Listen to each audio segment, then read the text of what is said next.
Les gorges du Gardon, un paysage grandiose où le vert émeraude de l'eau répond au blanc calcaire des falaises. Un spectacle que l'on doit à ce cours d'eau qui, pour se frayer un chemin, a dû creuser la roche et dessiner un canyon. C'est dans ce territoire où l'eau est un bien précieux que les Romains nous ont laissé quelques traces de leur savoir-faire, notamment l'aqueduc qui relie sur 50 km la ville d'Uzès à la ville de Nîmes.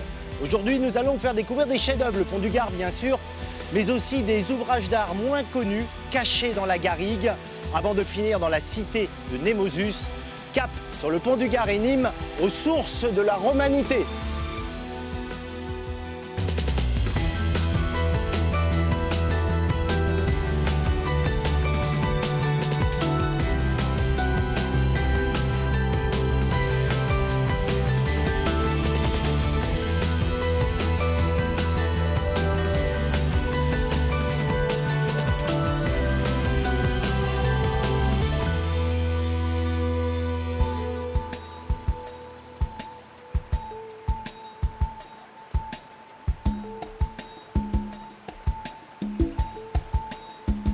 C'est l'ouvrage le plus beau, le plus impressionnant de l'aqueduc de Nîmes. Depuis 2000 ans, il force l'admiration. Le pont du Gard est celui de tous les records. 49 mètres de haut, 52 arches sur 3 niveaux, 360 mètres de long à l'origine. Pour permettre le passage de l'eau au-dessus du Gardon, les ingénieurs romains ont construit ici le plus haut pont-aqueduc connu du monde antique. Bonjour Elisabeth. Bonjour Eric. Le monument est imposant de loin, mais il l'est presque encore plus lorsqu'on est à son pied. C'est vrai, dès qu'on est ici, on se rend compte vraiment de l'ampleur de la construction, le chantier que ça a dû représenter. Avec ces blocs de pierre extrêmement lourds, il faut entre 2 et 6 tonnes pour les plus gros. Et les plus gros, ce sont ceux qu'on voit qui dépassent en façade ces fameuses boutisses qui servaient de support aux échafaudages. Cette arche est la plus grande du pont du Gard. Oui, c'est celle qui enjambe la rivière. Les Romains voulaient absolument éviter d'avoir à construire dans l'eau. Donc ils ont choisi un endroit où le limineur de la rivière était le plus étroit possible. Ils ont posé leurs pieds de part et d'autre de la rivière et l'ont enjambé comme ça avec cette arche fantastique. Je vois pas de mortier. Comment ça tient tout ça? Ils sont posés à joint sec, sans mortier, sans liant. C'est le poids de chaque pierre qui bloque l'ensemble. Chaque claveau est bloqué par son voisin et ça tient comme ça depuis 2000 ans. On a une idée du nombre de blocs de pierre que ça représente dans sa totalité? Alors on l'estime à environ 11 millions de blocs. Et ces blocs ils proviennent d'une carrière, essentiellement la carrière de l'Estelle, qui est située en aval du pont à 600 mètres d'ici à peu près. On a une idée du temps qu'il a fallu, du nombre d'hommes? On l'estime pour la construction du pont à 4 à 5 ans. Et ça, c'est incroyable. D'autant plus qu'on peut comparer avec le pont sur lequel nous nous trouvons actuellement, qui lui date du XVIIIe siècle, qui a qu'un seul niveau. Il a fallu le même temps à peu près pour réaliser ce seul niveau. Alors que les Romains, eux, ils ont fait les 3 niveaux. J'imagine quand on a l'œil comme vous, qu'on connaît ce monument, qu'on voit des détails que le visiteur ne voit pas la première fois. Alors il y a plusieurs marques qui sont touchantes, puisqu'il y a des marques qui témoignent vraiment du travail des artisans sur la pierre. Et en particulier un bas-relief qui représente une silhouette de profil. Il est où ce bas-relief? Et ce bas-relief, il est sur la clé de voûte de cette arche. Est-ce qu'il s'agissait d'un carrier avec son pic? Est-ce qu'il s'agissait d'un légionnaire? Ou est-ce que c'est vraiment l'architecte qui tient le rouleau de pierre? Qu'est-ce qu'on a voulu nous transmettre en laissant ce personnage ici?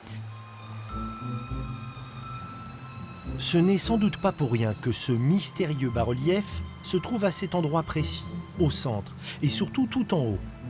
Il est proche de la partie la plus importante du monument, de sa raison d'être, la canalisation.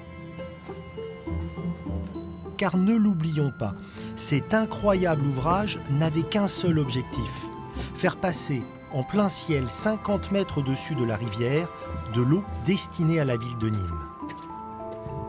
Exceptionnellement, Elisabeth nous emmène dans le cœur du pont du Gard.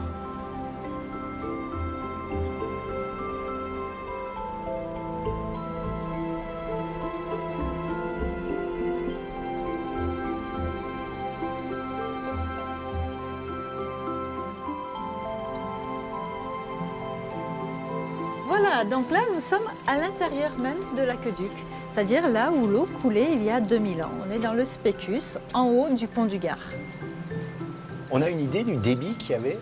Alors on l'estime à environ 400 litres par seconde, en sachant que ça fluctuait en fonction des saisons, des années, etc. Mais c'était d'énormes volumes qui parvenaient jusqu'à Nîmes.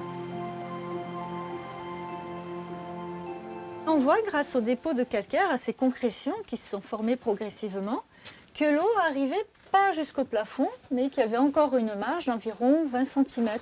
C'était bien l'écoulement gravitaire qui avait lieu dans l'aqueduc. C'est un endroit extraordinaire, vraiment qui sort du commun, là, l'alignement avec les entrées de soleil. C'est un endroit que vous aimez, vous? Ah, bien sûr, bien sûr. Et puis chaque jour est différent, avec des rayons différents, des éclairages différents. Il a une visée utilitaire, ce pont, et quand on le regarde, on est admiratif de sa beauté. Eh bien, les Romains ont donné un soin vraiment très important au côté esthétique. Et ça, on le voit en étudiant, par exemple, les arches. Les arches des 2 premiers niveaux n'ont pas les mêmes gabarits. Toujours est-il que pour réussir à avoir quelque chose de régulier sur une base irrégulière, ils ont dû tricher un peu. Et ils ont triché en réduisant ou au contraire en élargissant les piles du dernier niveau. Il faut quand même repenser à l'environnement, aujourd'hui comme hier, de ce pont du Gard. On est en pleine campagne, on n'est pas en pleine ville. Oui, le pont, lui, traversait la rivière du Gardon. Mais c'est assez extraordinaire de voir comment ils ont pu gérer justement cet environnement assez difficile entre les crues de la rivière, les dimensions de la vallée à franchir. Et c'est ça qui est vraiment extraordinaire. Quand on voit le pont, on a l'impression de voir un concentré de l'architecture romaine. Je crois que c'est Vitruve qui parlait des ouvrages romains qui devaient être à la fois solides, beaux et esthétiques. Et ça correspond tout à fait au pont du Gard. Le pont du Gard n'est qu'un des maillons de l'immense aqueduc qui commence ici, au pied de la ville d'Uzès. La source d'Eure était la seule capable de fournir assez d'eau pour la cité de Nîmes. Pour relier les 2 points, les ingénieurs romains ont dû relever un défi de taille, traverser 50 km de garrigues, avec des obstacles de types différents, cours d'eau, collines, tout en gardant une pente constante.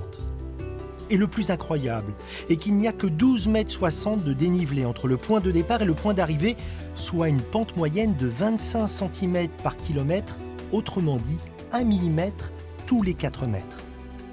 Avec Jean-Louis Paillet, architecte, archéologue, nous partons dans la garrigue à la recherche d'ouvrages méconnus. Il n'y a pas que le pont du Gard qui franchit le Gardon, il faut aussi franchir des espaces comme celui-ci.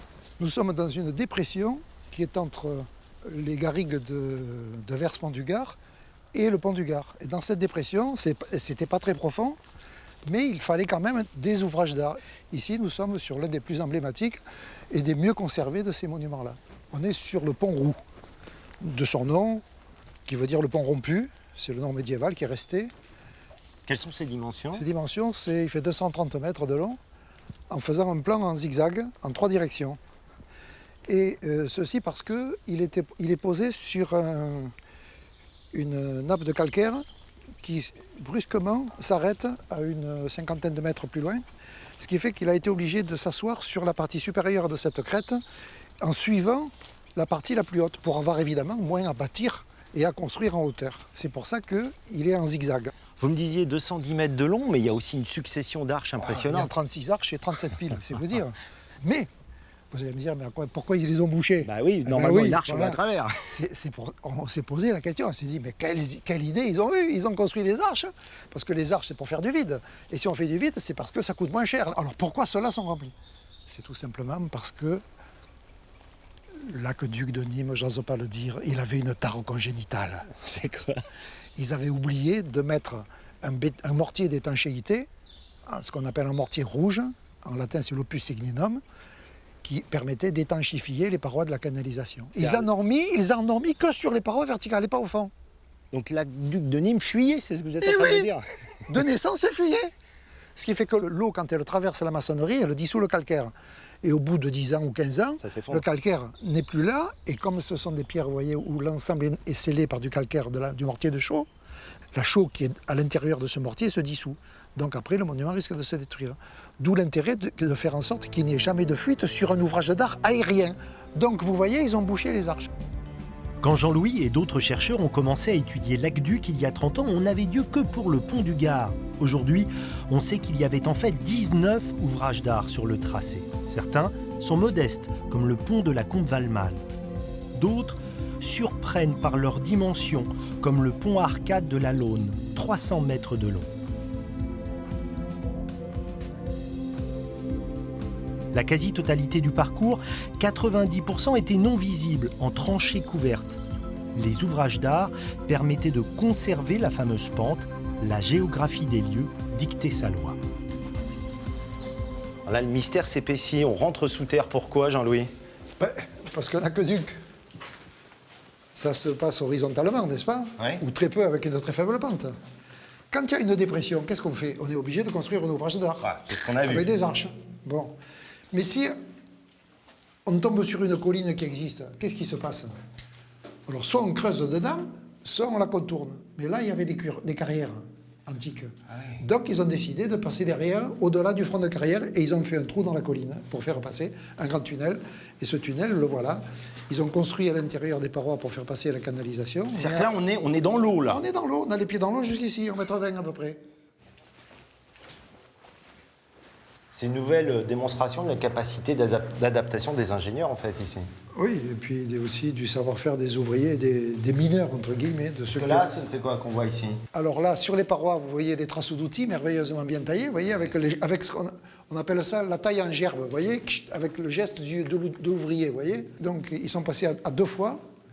Et puis ici, donc, vous avez en haut, là, vous voyez, les trous des petites lampes à huile qui déposaient, il y en a un autre ici, qui avait été déposé pour que les gens ne travaillent pas totalement dans l'obscurité. C'était des petites lampes à huile qui ressemblent à des calais ou provençaux, là, vous voyez.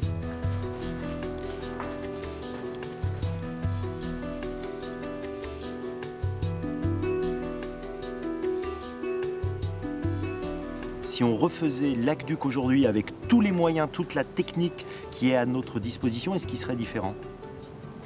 Certainement pas du point de vue du tracé, parce qu'ils ont choisi un tracé le plus intelligent possible.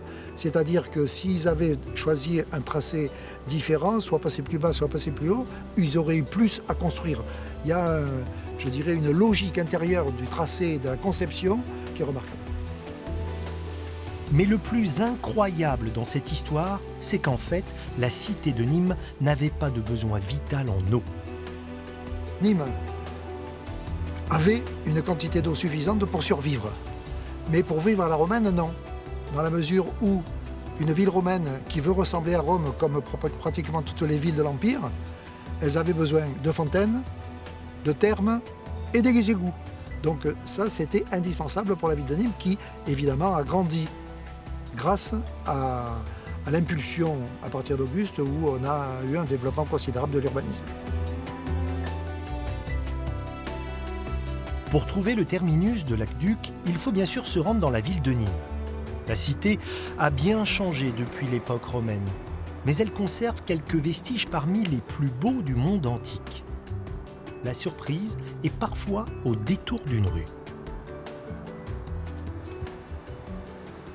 Voici, coincé en ville entre des bâtiments modernes, le point ultime de cet aqueduc, le Castellum Aquae, le château d'eau. Un ouvrage exceptionnel, il ne subsiste que 2 exemples au monde de bassin terminal de répartition des eaux d'un aqueduc romain, ici et à Pompéi. Après 50 km dans la garrigue, l'eau arrivait par ce canal légèrement dévié de l'axe pour générer un mouvement tournant.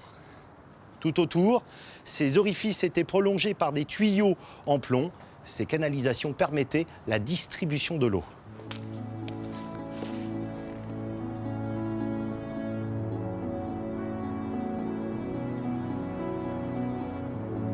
Bien avant l'arrivée des Romains, les Celtes avaient fondé ici une cité prospère autour de la source sacrée de la fontaine. On y célébrait un culte au dieu Némosus. Les Romains vont diplomatiquement garder ce nom pour la ville qu'ils veulent développer. Idéalement située sur la Via Domitia, reliant l'Italie à l'Espagne, Némosus reçoit le titre de colonie. Elle se couvre de monuments, de symboles forts.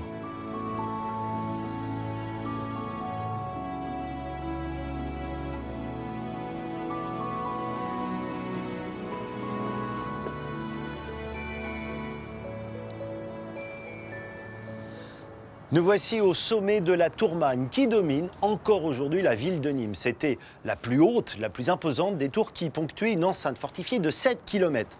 Il s'agissait bien sûr d'une tour de guet, mais plus encore, elle signalait la présence de la cité, son prestige. Pour prendre la mesure de la démesure des Romains, nous nous rendons maintenant dans l'un des amphithéâtres les mieux conservés du monde antique. Construit à la fin du 1er siècle après Jésus-Christ, l'édifice, composé de 2 niveaux, de 60 arcades superposées, est très proche du Colisée de Rome. À Némosus, on voulait être plus romain que les Romains. Bonjour, enfin plutôt Ave, Michael. Ave, Eric. Dis-moi, si on avait été là du temps des Romains, assis à cet endroit, tout en haut des gradins, qu'est-ce qu'on aurait pu en déduire ? Alors là, on aurait été quand même dans une caste, entre guillemets, plutôt défavorable. On aurait été avec les prostituées, les esclaves. Alors, il devait y avoir certainement beaucoup d'ambiance, mais en fait, plus on était haut dans les arènes, plus on descendait dans l'échelon social romain. Alors, en même temps, on est tout en haut, mais on voit aussi bien que ceux qui ont beaucoup de richesses et qui sont tout en bas.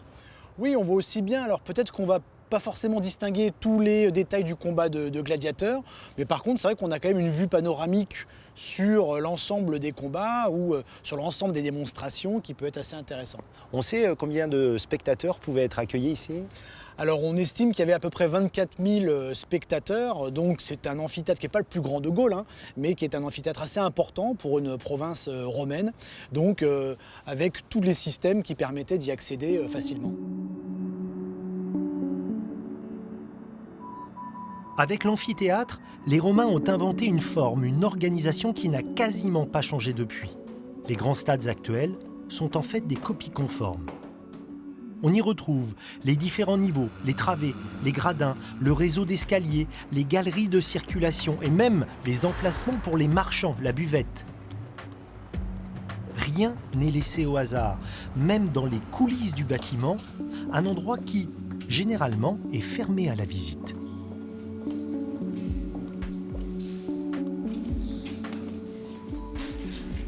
Alors tu vois Eric, là on est dans les sous-sols des arènes, donc on est dans les conduites hydrauliques, parce qu'il faut imaginer qu'il y avait énormément d'eau dans le monument. Quand il pleuvait, que cette eau il fallait effectivement la dégager, l'enlever du monument, et donc on avait toutes ces circulations, et l'eau ruisselait par capillarité, par ces ouvertures que l'on voit ici. D'ailleurs, tu vois, il a plu dernièrement, donc on voit toujours cette humidité sur le mur.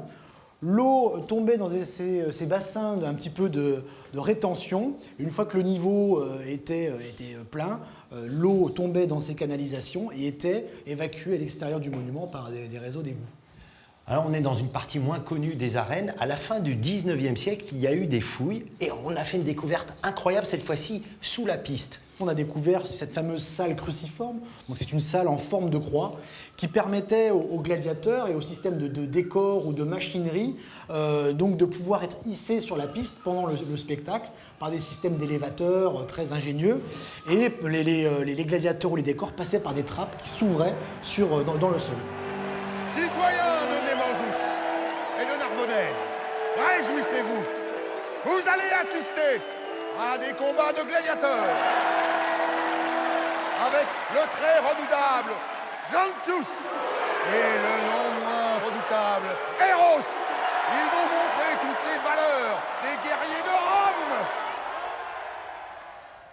L'image que l'on a des gladiateurs, Eric, elle est peut-être un peu déformée. C'est celle des films avec un esclave qu'on jette un peu en pâture au public, comme ça, au milieu de l'arène. C'est vraiment le cas ? Non, ça c'est l'image de Gladiator, mais l'image de Gladiator, elle s'appuie sur les images des péplums, sur les tableaux du 19e siècle. C'est un vieux fantasme, les gladiateurs. La réalité, elle est tout autre. On le voit dans le film Némosus. Le gladiateur, à l'époque, il nous concerne. On n'est pas à l'époque de Spartacus, on est 150 ans après.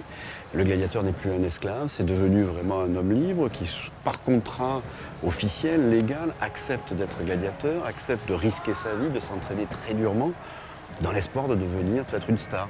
Qu'est-ce que les jeux dans les arènes permettent de comprendre du succès de la civilisation romaine ? Alors, il y a beaucoup d'éléments. Il y a l'élément, donc la technicité du lieu. La capacité à faire vider un lieu comme ça de 25 000 personnes, il y en a 45 000 à Rome, sans qu'il y ait de bousculade, sans qu'il y ait de panique, sans qu'il y ait de rixes, ça arrive parfois. Mais on a géré le monument justement pour gérer les flux avec les vomitoria, qui permet de faire sortir toute cette foule dans de très nombreux endroits différents, sans qu'ils se croisent, sans qu'ils se marchent dessus. Après, il y a un autre aspect aussi, c'est l'idée de quelque chose qui est un bien commun. Au fond, c'est des peuples très différents. L'Empire romain, il y a des Gaulois, il y a des Bretons, il y a des Syriens, il y a des Espagnols, il y a des Africains, mais on retrouve des amphithéâtres partout. C'est vraiment le ciment de l'Empire, et ce n'est pas un ciment qui est imposé par les Romains, qui est proposé, et on a ces peuples qui adhèrent à cette romanisation, à cette romanité, et les combats de l'amphithéâtre lui-même, ça fait partie justement de ce ciment d'un empire qui a duré très longtemps. Les cités romaines sont toutes calquées sur une même organisation. Le cœur de la ville, c'est bien sûr le forum. Voici la maison carrée, où l'on célébrait le culte impérial. Avec ses 30 colonnes de 9 mètres de haut, ses frises délicates, l'harmonie de ses proportions, c'est le temple le mieux conservé du monde romain. Pourtant, il est difficile pour le promeneur d'aujourd'hui de l'imaginer tel qu'il était à l'époque antique. Pour le savoir, nous partons au musée archéologique de Nîmes, retrouver l'un des plus grands spécialistes du monde romain. Jean-Claude Golvin est à la fois un scientifique réputé, mais aussi un artiste. Il a réalisé plus de 800 reconstitutions, préférant toujours le pinceau aux images de synthèse créées par ordinateur. Jean-Claude, grâce à votre aquarelle, je comprends maintenant que la maison carrée, ce n'était qu'un élément à l'intérieur de la ville. L'intérêt de la restitution, c'était évidemment de la remettre dans son contexte, dans le centre, le cœur de la ville. À coup sûr sur une place dont on connaît les dimensions très précisément par l'archéologie. Mais le problème se pose de savoir que cette place est très petite par rapport à la ville, qui est la plus grande ville de Narbonnaise. Il serait curieux que Nîmes ait un tout petit forum par rapport à d'autres villes. Donc il est probable que la place est plus complexe, que le forum s'organise de façon plus subtile qu'autour de cette simple et unique place. Cette vue est déjà un stade d'évolution de la réflexion, et cette réflexion, depuis que cette vue a été faite, a avancé encore. Jean-Claude travaille actuellement sur les toutes dernières découvertes archéologiques faites à Nîmes en 2007. À l'occasion de la réalisation d'un parking en centre-ville, on avait mis au jour de splendides mosaïques, ainsi qu'une statue de Neptune. Retrouvée éparpillée façon Pulse, en plus de 100 fragments, elle a été savamment restaurée.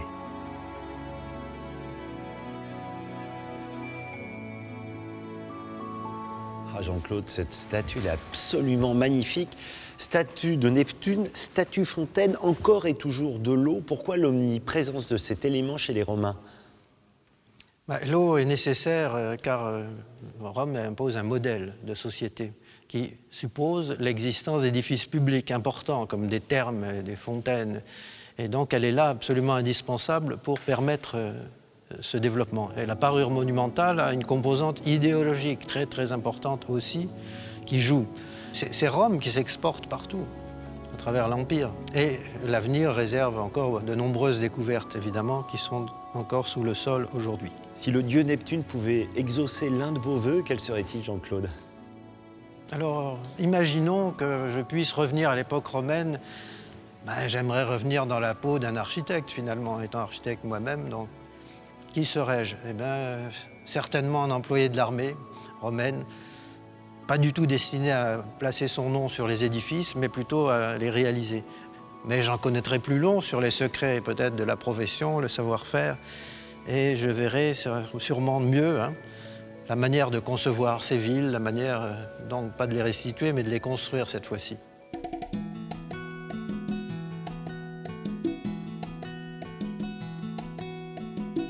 L'histoire d'Astérix et du petit village gaulois qui résiste encore et encore a fini par faire croire à beaucoup de monde que la conquête de la Gaule par les Romains n'a été qu'une succession de batailles. Dans les faits, cela s'est plutôt passé en douceur. Les conquérants ont su intégrer les élites locales, mais par-dessus tout, ils ont apporté leur savoir-faire, leur technologie, une qualité de vie.